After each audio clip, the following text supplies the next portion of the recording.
You take every job assuming it's a good one, yet at any point, your intuition might signal that something has changed, whether it's the organization or you. Either way, only you can take charge of fixing your work and your life. Hello, everybody, and welcome to the 162 episode of Stories of Service Ordinary People Who Do Extraordinary Work. And I am the host of Stories of Service, Teresa Carpenter. And as I always say, we have another incredible guest on the Stories of Service podcast, Kate Goggin. How are you doing today? Doing well. Thank you so much for having me. Well, thank you so much for agreeing to come on. I'm just so excited. We're going to be talking about so much in this episode. Primarily, we'll be talking about this incredible book, which is 10 Little Rules When Good Jobs Go Bad. And through her experiences, Kate has distilled very powerful insights for anyone who feels stuck, frustrated, or unfulfilled in their career. And this isn't really your typical career advice. It's an honest deep dive into how to recognize when a job has stopped working for you, and more importantly, what to do about it. Kate's book will resonate with anyone who has found themselves in challenging roles, helping them to understand what they want from work and life. Join us as we unpack her 10 transformative rules, each shaped by hard-won lessons that will empower you to regain control of your life, of your career, and make meaningful changes. Kate is a former federal spokesperson and certified technical writer with extensive experience consulting for clients in both private and public sectors. She has advised federal agencies, including the U.S. State Department, the National Oceanic and Atmospheric Administration, and the Federal Aviation Administration. A member of the Center for Plain Language, I'm excited to talk about that, and the Society for Technical Communication, Kate holds a degree in communications consulting from George Mason University. Whether you're questioning your career path or just feeling unmotivated, this episode offers practical advice on recognizing and overcoming those challenges. And her insights will help you identify when it's time to make a change, but how to do it thoughtfully. So discover today how you can reclaim your power at work and ultimately build a career that aligns with your life goals. Welcome again, Kate. Oh my goodness. Thank you so much for having me. It's a real honor. Well, thank you. First off, I always ask my guests, where were they born and raised? And in your case, because you did not serve in the military, what inspired you to go down the road you did within your career? Sure. Thank you so much. I describe myself as a Metro girl, DC Metro girl. I was born in Washington, DC, raised in Maryland, and then live in Virginia. I come from a family of folks who have always been interested in serving others. I have several police officers, teachers, first responders in my family. Mm-hmm. One brother was in the Air Force, another one the Army National Guard, and my dad was a Marine, and he was someone who was an enlisted person who did his duty, and then he went into contracting afterwards. My mom was also in the federal service. But my dad had a big influence on me, and his work had a big influence on me. He, after the Marines, went into contracting, and one of the big projects he worked on in the 50s was the distant early warning system. I think that might be of interest to your audience because Mm-hmm. that was the called the DO line, and it was part of the Strategic Command and later became part of NORAD. That was before my time, of course, and I was born later in, let's say later, in the 50s. And my, best recollection of him was seeing him off at Andrews Air Force Base and saying goodbye to him as he was taking a business trip. And I was told that he worked in the telephone company. And so he went off on his trip and did his work. And it really wasn't until much later, after my mom had passed away, that we learned so much more about his career and what he did. And it turns out he was in the White House telecommunications team, and that trip that when we were seeing him off at Andrews was the first SALT talks, when President Nixon went to Russia to sign the Strategic Arms Limitation Treaty. And so I have to say that his career in the radar of the DO line and then presidential summits and later on in his contracting work, it definitely influenced me and a lot of my decisions to go forward into contracting work and also into the federal service. I have done both. Hmm. I think what is so interesting too is that you've done a lot of history in his archives as well to piece together some of the things that he did. Tell me a little bit about what that process was like for you. Sure. I unfortunately, have to say that he died rather suddenly when I was 11. And because of that, we didn't really have a full picture. My mom, of course, unfortunately, was completely overwhelmed with 6 children, and I being the youngest at 11 when he passed away. So a lot of our understanding of his work was from research and looking at documentation. And like I say, after she passed away, we went into a steamer trunk and found all of this documentation about his work and awards and recognition and that sort of thing, as well as some sensitive documents that noted that he also had contracted with the CIA. And so again, Wow. as a little girl standing on the tarmac, you're not privy to any of that, nor do you care. All you care about is when your dad's going to come back from the business trip. Right. Wow, that must have been fascinating. You got me thinking about just the so many of us who are maybe watching this podcast or have a family member who may pass away soon. You really just don't know what their lives were like and what they experienced if they don't tell their stories or if they don't share it with you. And to find all this stuff out after the fact, that must have been a pretty interesting experience for you.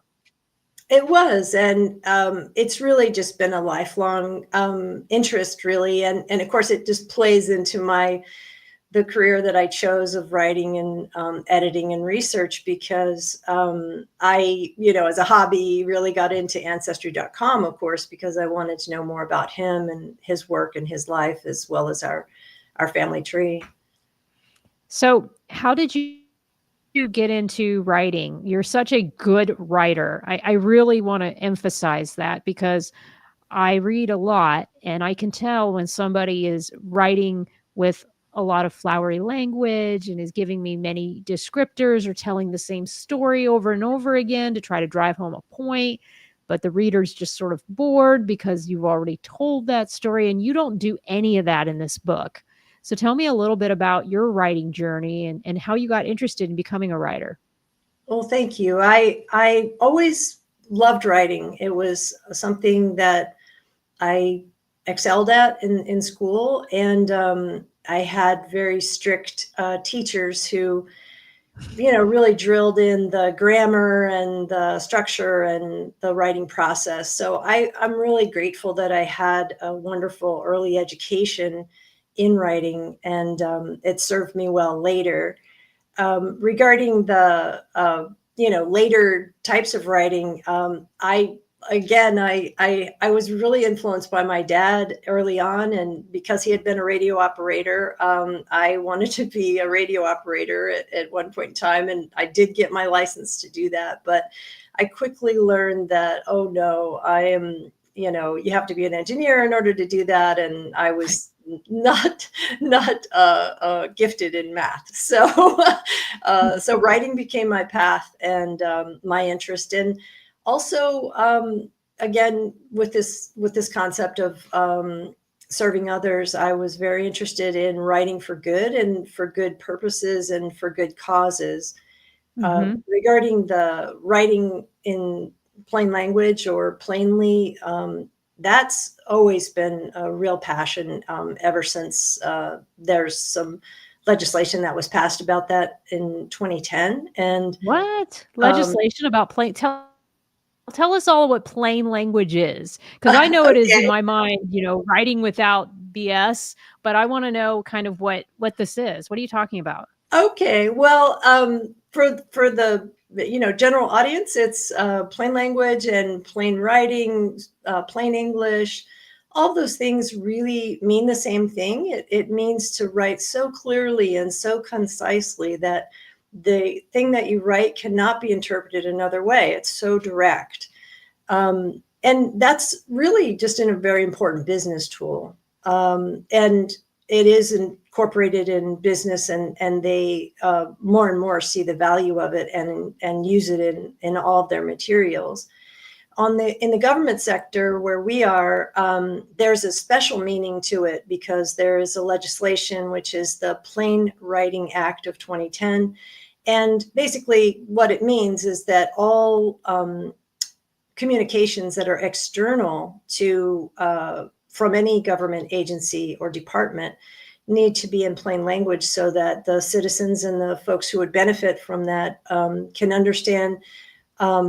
They can understand the information. They can find it.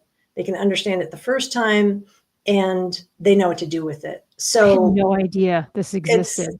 and the interesting thing is it is a federal law and it is mandatory. And I'm It's in the just, government, and no one has ever. I'm just shocked that in my public affairs career, I had never. I think I've heard the word plain language, but I didn't know what it really meant, and used it, and I was like, oh, it meant okay, but I didn't really understand it. But that's fascinating oh, that there's a mandate in government about it. it's a, you're right. It's one of those things that I can tell you when that law was passed that it was, for one, it was not funded, right? It didn't come with any funding or appropriations. And for two, it didn't have an enforcement element to it. So it was another one of these, laws that came down and folks said, okay, yes, okay, we must do that, but how, when, where.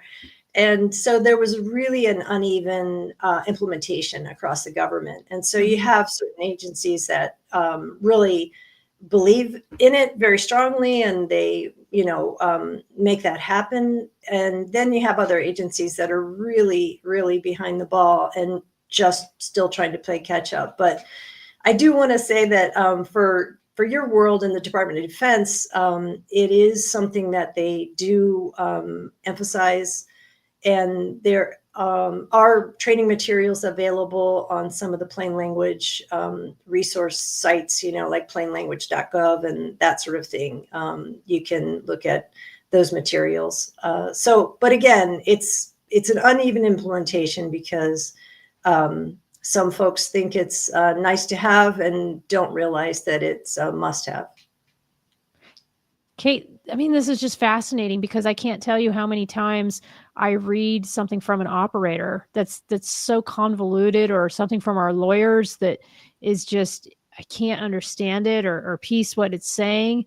And oh yeah, so Catherine Spivey just said plainlanguage.gov.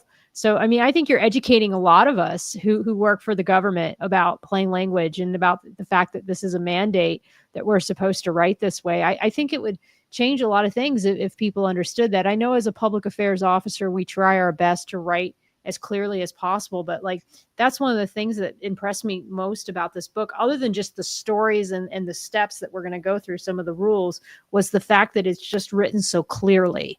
And, Oh. and I just wanted to keep reading and go through the stories because I was like, each one of these is so valuable in and of itself. And if you write, and then there's another book out there I'll recommend to the audience called Writing Without BS. Right. I won't say BS online.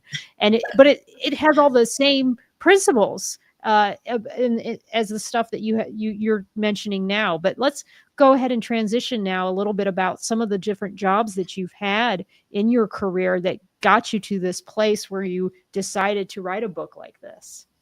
Oh, thank you. Thank you.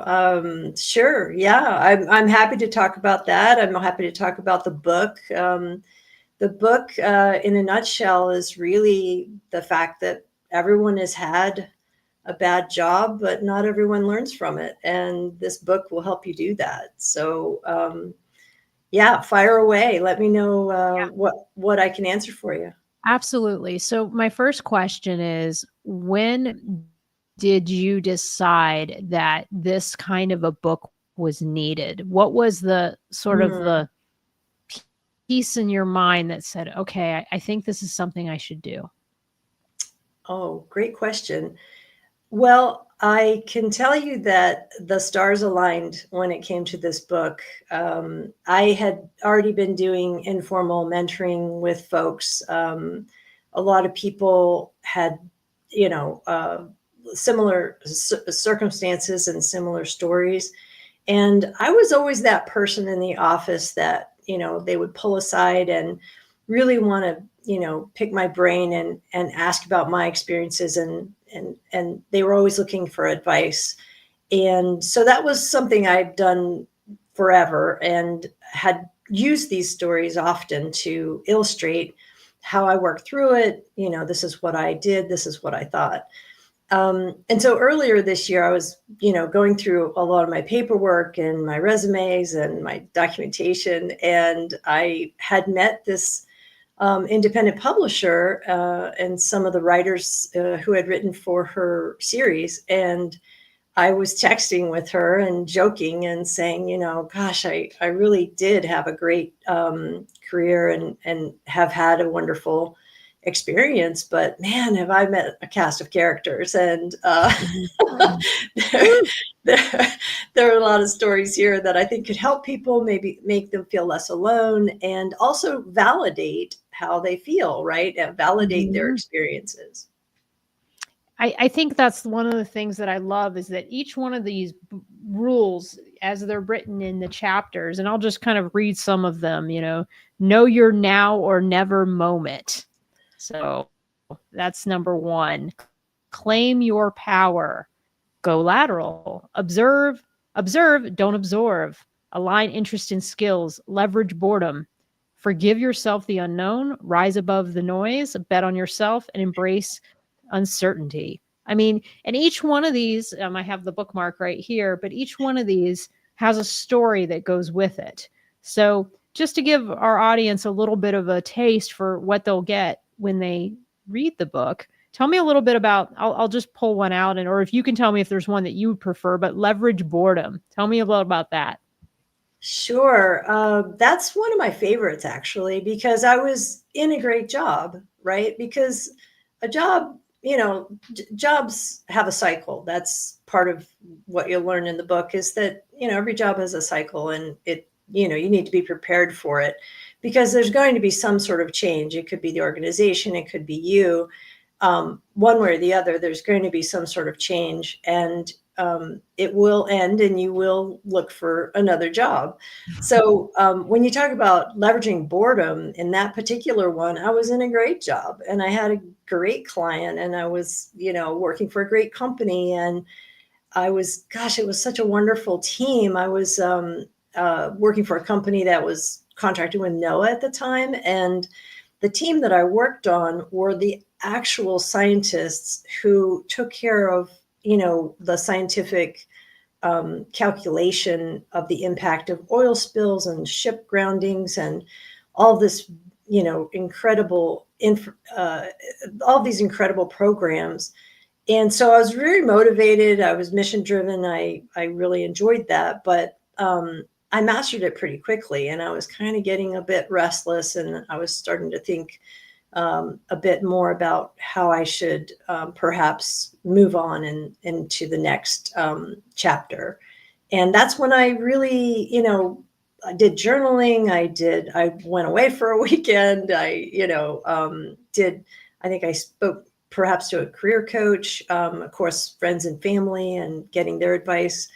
And I decided that feeling that I'd always had about, trying to fix things and renovate things, and, being able to translate very highly technical information into plain language and into plain speak, I thought, wow, maybe a technical communication certification would be helpful. And that was the next path that I pursued. And I've got to tell you, that was an online certification. It was relatively cheap, and it was the most valuable credential I've ever had. And it really propelled me into much more interesting, satisfying work that I enjoyed.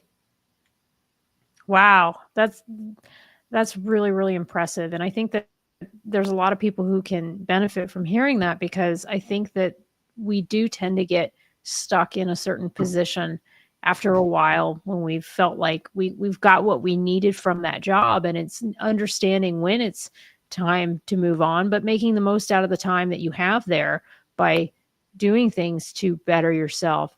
And that sort of leads into another rule that I loved in there, which is the know your now or never moment. And I think that, if I can recall correctly, that was in relation to maybe a boss that wasn't so great. And so I'm curious, from your perspective, when it gets to a place where the team or the environment isn't safe or isn't healthy anymore, how do you decide when to leave? And how do you do it when you still need to feed your family and you still have bills to pay? Absolutely. Yeah, you're describing one or two rules there. And just for the audience, just to clarify, the each chapter is a story, and then the lesson learned is the rule. And then there's a little bit of a journaling prompt at the end so that they can make their own rules and solve their Mhm. problem as well.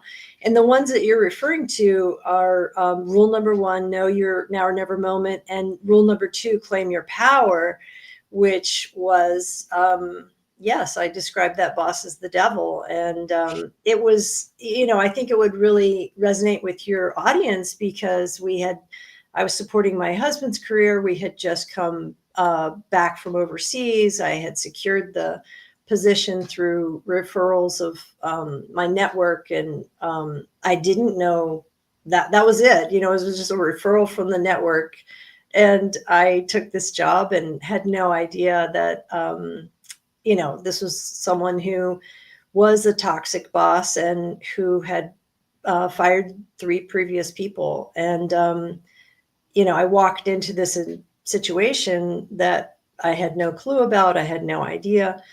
And of course, at the same time, personally, we had just moved back from overseas and had taken a big risk in purchasing a house. At the same time, my husband was very ill. And so I was nervous and concerned, but I had faith that it was going to work out. And as time went on, it was clear that it was not going to work out, and that this person really, it was not a positive environment. And of course, at the time, I have to, state that I didn't advocate for myself. I had Mhm. ideas as a young person at the time that, the boss always knows best, and Right. I was very intimidated by her. And it was really at that moment when she fired my colleague, and who was a perfectly fine writer and public affairs person. I just knew that, I would be next. And so Mhm. it was really very hard to press, to create the email to then send out I call it the bat signal, right? I sent out the bat signal to my network to say, I am back on the market. I'm interested in what's available. Please let me know. And I was just so fortunate that they responded so quickly and there was something available. And I was able to make that jump to literally to another job within a week. But I want to just say that, that wasn't easy. I was really fortunate that I had that another great You had referral. that network, but you But built that network too. I mean, there's something to be said for that, Kate, is the fact that you never stop building your network even when you're in the job, because you don't know what might happen. You don't know exactly if people are going to be a good fit for you, or you may not be the right fit for them. And I think one of the things that I found particularly meaningful about that lesson was the fact that you really described how she was a toxic boss. mm, The idea of these shifting expectations where nobody ever knew what good was or what good enough was. And in our business, Kate, as you know, it's very subjective. One person could love the kind of work that you produce for them, and then somebody else could think it's not great at all and continue to want more. and then the demands never stop, and you're constantly stuck in this back and forth, especially when it comes to things like graphics or speech writing. And so it can definitely become this game almost between you and your boss, where nothing you deliver for them is what they want. And you really described that well, and I think the audience could definitely relate to that. I know I did. Oh, I really appreciate you sharing that and saying that. I again, I didn't advocate for myself. I think that in retrospect, I mean, yeah, nowadays there would be more support. There would be maybe even some mediation, that sort of thing. But let me just say, you know, in my case, I just saw the future of the actions of that she was taking, and I was just trying to preserve my sanity. And like you say, I mean, I just bought a house and we had so many commitments, and we just gotten back to the US, and yeah, it was really really tough, but I was just so fortunate to be able to escape her wrath, really. But what you're saying about expectations really resonates with me, because it was clear to me that it, no matter what was submitted, it would not meet Wouldn't be good enough. her. It would it would not meet her expectations, because that was just a moving target. So Well, and I think that, like us in the military, we've all kind of had those kind of bosses, and I think that's one of the reasons why we get frustrated or we get disillusioned, is that you get somebody that just isn't clear with what. I think we call it the "give me a rock." No, this kind of rock. Oh no, no, this, and then you're just constantly like, what do I give this person? Because nothing I give them lines up to what they want. Um, as you were going through the book, was it hard for you to figure out which stories to tell? Did you have so many? oh, that's a great question. And honestly, I'm telling you, it was a challenge, because for one, they needed to be in chronological order. And for two, Mm, I really, really was thinking about, you know, this informal mentoring that I'd done, the stories that I told in the past, and what would resonate with people, and what could be linked to current topics and current issues. So I was very selective about which stories I included and which ones I did not. And um, so far, so good, because the feedback has been really positive, that it does resonate with folks, and they are seeing, um, uh, you know, they're definitely living this at the moment, and feeling more validated and less alone. yes, I would agree. As I read it, there were so many times and so many examples in in the way the stories were. What would you say, because you've mentored so many people, you've had so many of these experiences, what would you say are the biggest challenges people face when trying to figure out if the job has gone bad or not? That's a good question, to figure out whether or not it's gone bad. Yeah, I like think what? Yeah. I think that we're always, you know, looking. So there are always these precipitating factors, right? You know, because you bring your whole self to the office, and that's your personal life and yourself. What you're going through right now. You just came back from overseas, and you're purchasing a house as well. So you bring your whole self to the office. You have these precipitating factors. You know, maybe your original goal to be there was, you know, just for a short period of time. That's what most people do in the federal service now. They're not there for the long term. They're there to get their skills or get their certifications and then move on. I would say that it's really become, certainly after COVID, it's become more and more important to everyone to have more optimization of their time, really, because we spend one third of our lives at work, and everyone is really aware of that and wants to make sure that their time is spent wisely, right? Mm, And I think when folks are now considering when to move on and how to move on, and the factors behind that, I think it is this alignment with their own values, with their, the rest of their life, and whether or not it's going to get them to their goals.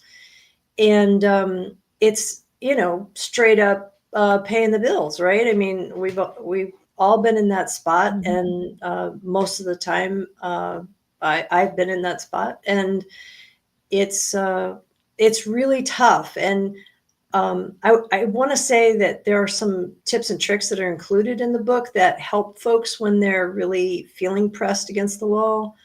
Yeah, And so I think those are helpful as well. But I think right now, in many ways, especially in the post-COVID world, everyone is even valuing time, maybe even a little bit more than money. Often, that's often a factor as well.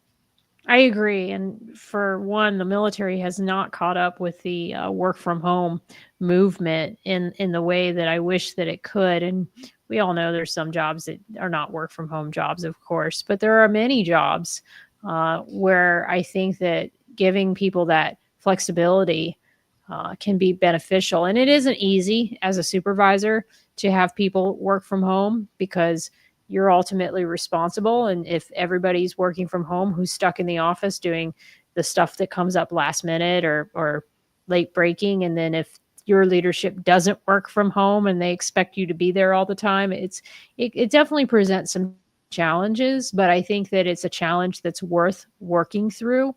And I think Great. that if government doesn't catch up to where I think the civilian sector has now gone, they're going to be left behind. I think it was Amazon just recently tried to bring everybody back to work, and I don't think it's going very well for them right now. I think there's a lot of churn within the workplace over that decision, and I think rightly so because I ran a successful work from home program when I was in at NATO.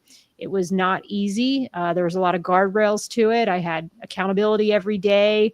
I had to do an end of day report for my work from home people. It was not easy, and it was a shared burden.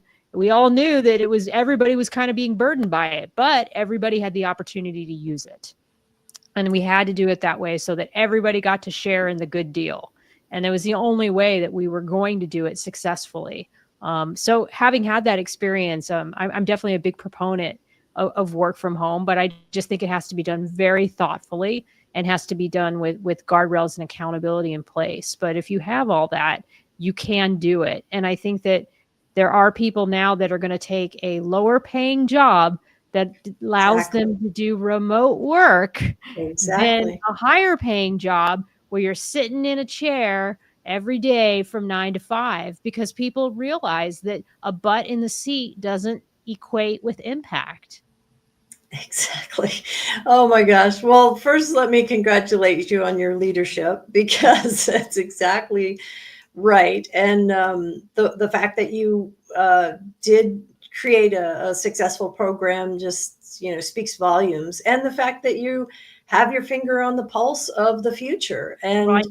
I Yeah. can tell you, I was reading U.S. Chamber of Commerce report today, and that clearly states that there is a labor shortage, and that labor shortage is expected to last for decades.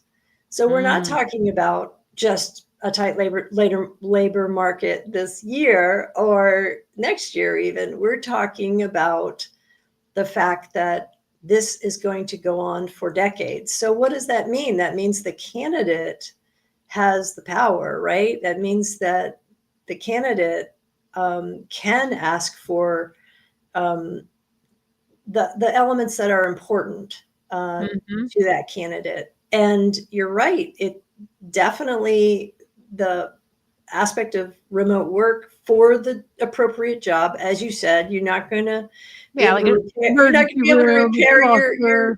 your Yeah. Navy ship remotely. I got Yes, that. yes. We know that. But I On mean, deployment. writing and Yeah. editing. I mean, it's a Oh, I know. it's a clear alignment. So but I agree with you completely, and I hope the transitioning military folks that are in your audience know and pay attention to the statistics, which are that there's a labor shortage and it's going to continue. And if you're interested, if you're, in the market and looking to transition, check out that U.S. Chamber of Commerce. Um, it's an article that basically breaks down the information behind the labor shortage. And there's another follow-on article, which is fantastic because it tells you what the labor shortage degree or category is by state. So That's I really found interesting. that fascinating, right? Very fascinating. So Virginia, where I am, is critical, severe labor shortage. Hmm. Yeah. I mean, I think that the younger generation, I mean, I'm not totally old yet, but people that are coming up in the ranks now, I think expect more than what we settled for. They expect certain things that we just took as, oh, well, this is just the way it's got to be, like working hours, like not have feeling safe in the workplace, being able to get help for mental health issues. Those are all things that just never.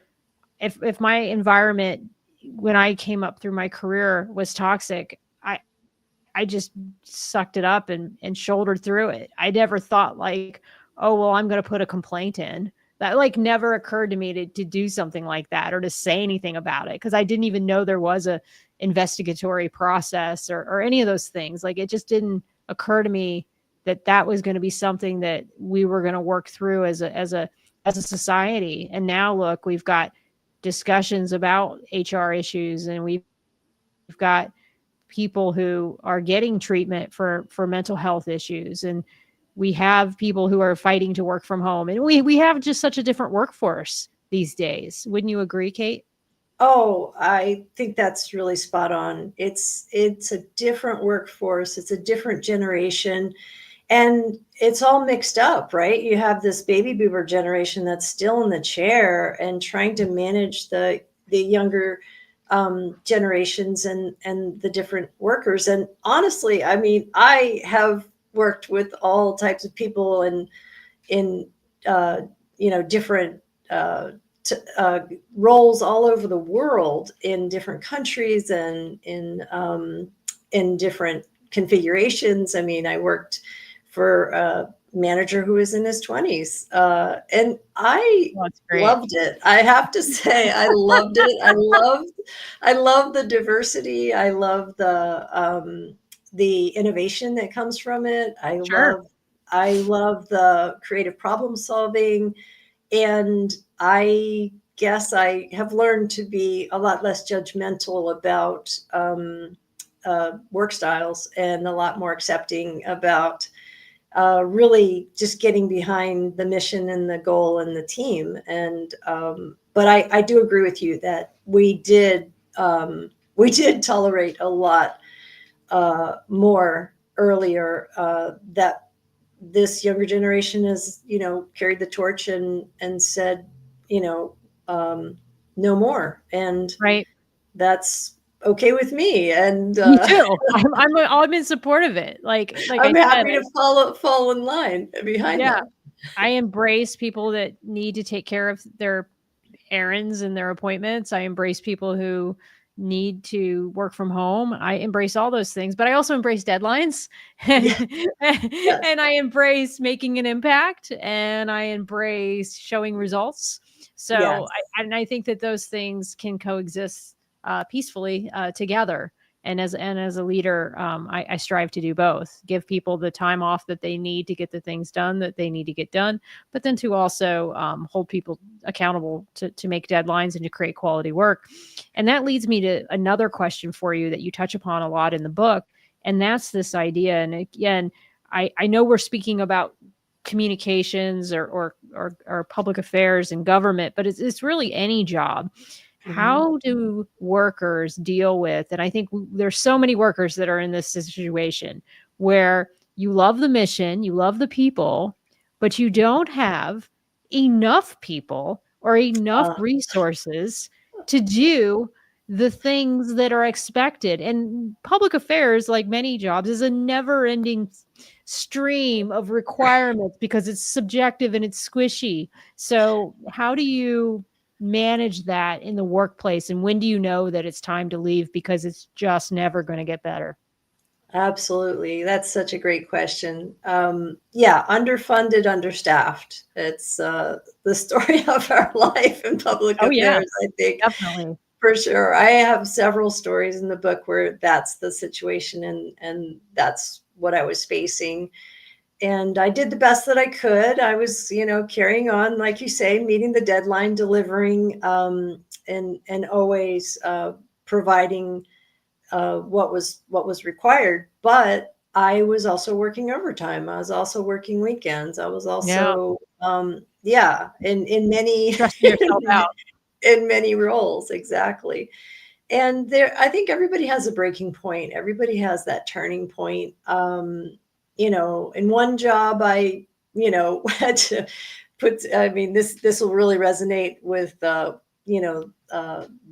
change in the country 2 days ago. Every agency now is creating briefing books, and they're all preparing for the change that's going to occur in January. And I had one of those jobs where I was preparing briefing books, for a principal who did international travel, and we had one working printer. I and, remember the story. Yes. and even though the iPads were in use at the time, uh, due to personal preferences and such, I was forced They to still wanted the printer and they wanted the, the big book with the binder and the tabs and everything. right. And I had to produce a book for the principal and for her assistant, right? So they averaged 3 pounds piece. And I just, to answer back to you, circle back to your question, there's everyone has their breaking point, and you do want to save your mental health, and you do want to take care Mhm. of yourself. You do want to advocate for yourself, of course. And there are some people that maybe would have, enjoyed that extra time, and Mhm.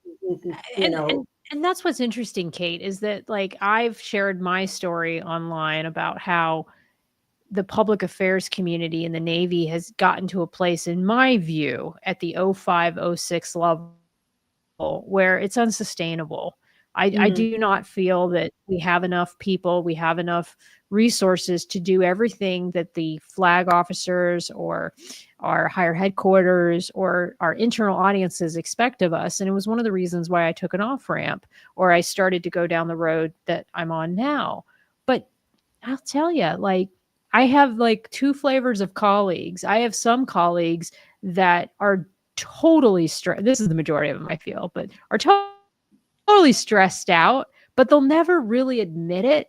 In their minds, they're mm, still loving it and they're still mm, like on I don't know, on that hamster wheel. And yep. they seem really happy and content like that. And then you have the Mhm, others that don't even let the stress get to them at all. And mhm, to them, it's not even stressful. And so I mhm, find that to be really, really fascinating. And I think some people just like the fast lifestyle. They like being in DC. They want to be where the action and the power is, and that's really cool and exciting for them. And they believe in government and they believe in the things that we're creating, and I do too, to a certain extent. So I get that. Um, but I just knew for myself that it wasn't going to be a road that was going to lead me down to a path of happiness because of the resourcing issues that I was seeing. Um, can you explain that? Like, did you see the same thing in your career? Like those people that were still thriving and still going and still hungry, and then there were the people like me where they were like, "Oh, it's getting to a place where it's not healthy anymore." yes, yes. Well, first, I applaud your recent decision. I believe that took a lot of courage, and I talk about this in the book, that you need courage and community in order to make these changes. And you have both. So you have a supportive community, and you had the courage to make that decision. And Thank you. and I loved your recent post where you were explaining how much happier you are. And so I am. you're, again, aligning to those internal values. And Yeah. I think you're going to have a lot more internal satisfaction from the job that you have now as you work your way toward retirement. Yep. And I talk about this in the book as well. It's this push pull between the external success and the internal success. And I would guess that, your friends that you were describing who were on the hamster wheel and, more and more do it, do it, do it, they might be a little bit more motivated toward the externals, right? Toward the pleasing and the Yeah. promotion and the next award and that sort of thing. And, maybe that's their personality type and that will work out for them. But for most people, there's a point of recognition where you really want to make sure that you are taking care of yourself enough so that you can feel that internal success. Kate, it reminds me of it's such a kind of maybe a cliche thing to say because I'm sort of somewhat of a cultural person where I what is it cultural like a pop culture junkie, but Okay. I love watching like how celebrities. I see this with celebrities a lot where they start off being these huge, ginormous stars. You see it with actors too. And then the next thing you know, they get to about their 40s or their 50s, and you see that they're starting to do all these like smaller independent films, or you see that they're, you know what I mean? You see that they're Yes. like kind of going and, or you see that they start taking up all these causes. Even to her credit, Kate was or Kim Kardashian is now into this criminal justice stuff, or you see Paris Hilton now advocating for kids from those, those camps that are not so great. uh, I don't really understand her cause very well, so I don't want to tell it too much. But it's just that I think you get to a place where you have all this success, you've climbed to that top of the ladder, and then you're like, why? For what purpose? What does this even mean? Exactly, exactly. And again, you're really hitting the nail on the head because it's the whole person, right? It's the whole person. I love your analogy about the celebrities because it reminds me of my dear mother-in-law, who I just completely loved her work stories that she shared with me. And she would always talk about celebrities like George Clooney, and she would say, "Well, yeah, he's doing this, Ocean's 5 or Ocean's, 13 Mhm. or 12 Sure. or whatever, so he can go do his own project." Yeah, that's exactly what we Yeah. do. That's exactly how Well, it Sean goes. Penn is another example. He goes and helps people in Hurricane Katrina.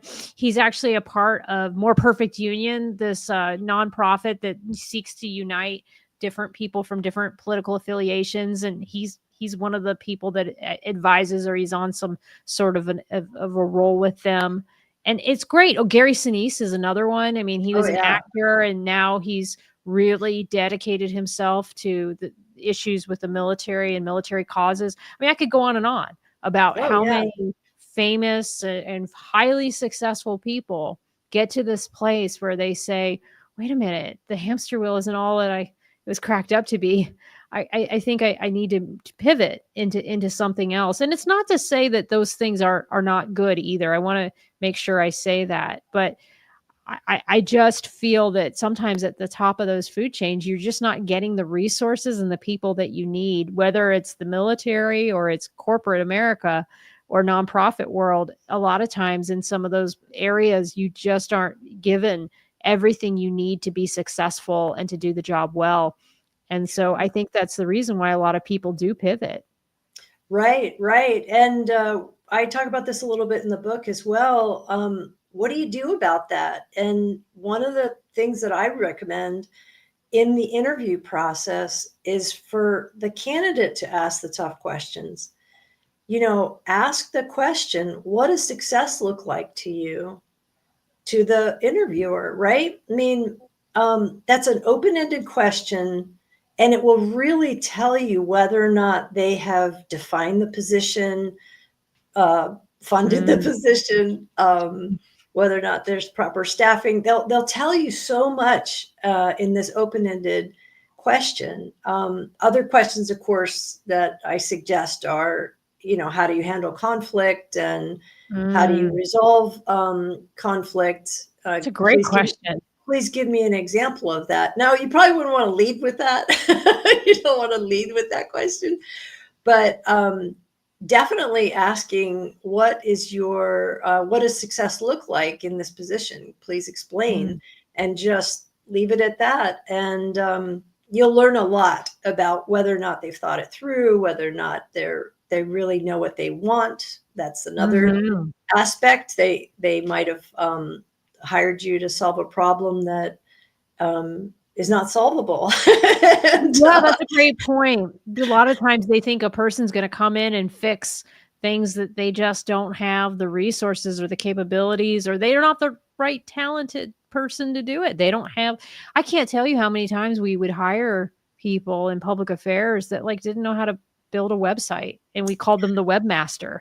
And I'd be like, "This person has never worked in website or IT related," because being a website updater is not the same as being somebody who can build the back end of a website and do the kind of code that even WordPress needs. And I've seen that happen where we've hired somebody and all they can do is throw links on the website. They can't do the coding because that's a whole other skill that is not the same thing. So I do agree with you, Kate.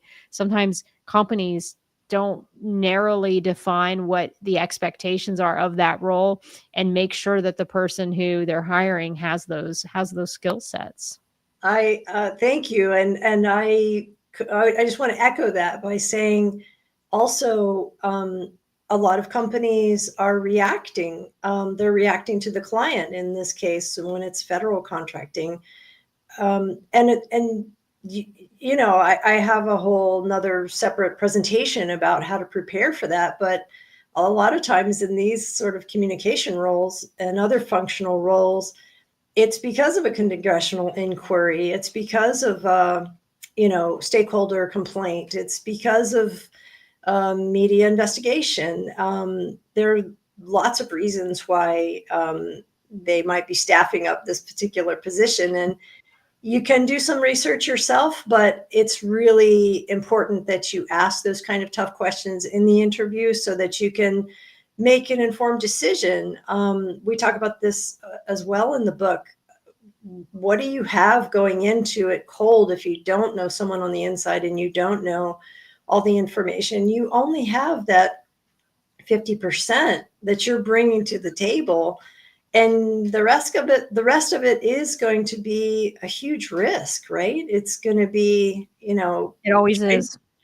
trying to ask the best questions and then trying to make your best decision based on the information that you have at the time, and be willing to forgive yourself if it doesn't work out. And that's the way that the current market operates, and everyone understands that. So go into it knowing that it's not an issue of loyalty. It's not an issue of your fortitude or Mhm.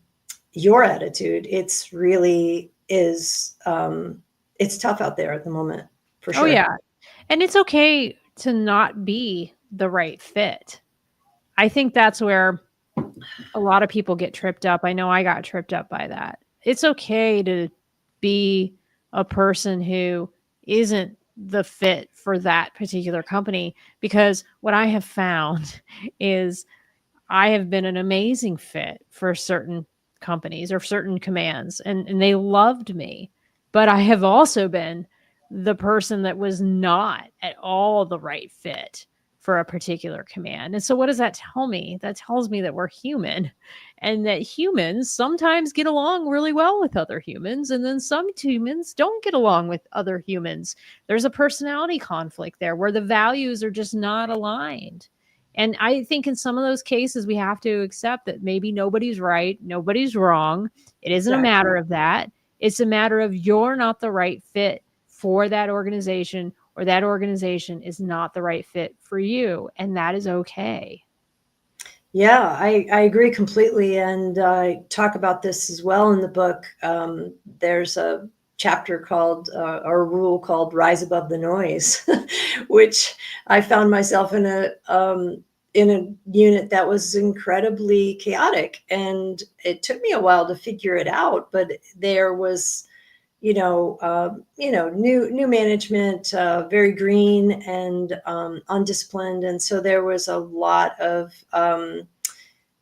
issues with authority, and there was no clear line of authority. And even though there was an org chart, in performing my job, I found that everyone had the ability to make decisions and say no. So it was very dispersed, and Right.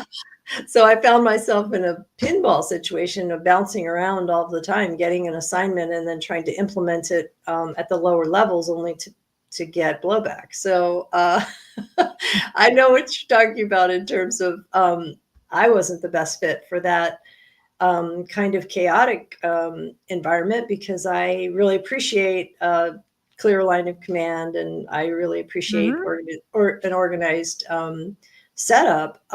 But as you said, as an example, the person who took my place, who fortunately I was able to help uh, in the hiring process, um, I think she's still there. She really loved it, and Yep. she was fine with that kind of environment. So it different strokes for different folks. Exactly. Exactly. So, as we close out the call, if anyone would like to connect with you and find out more information about the book, where can they go?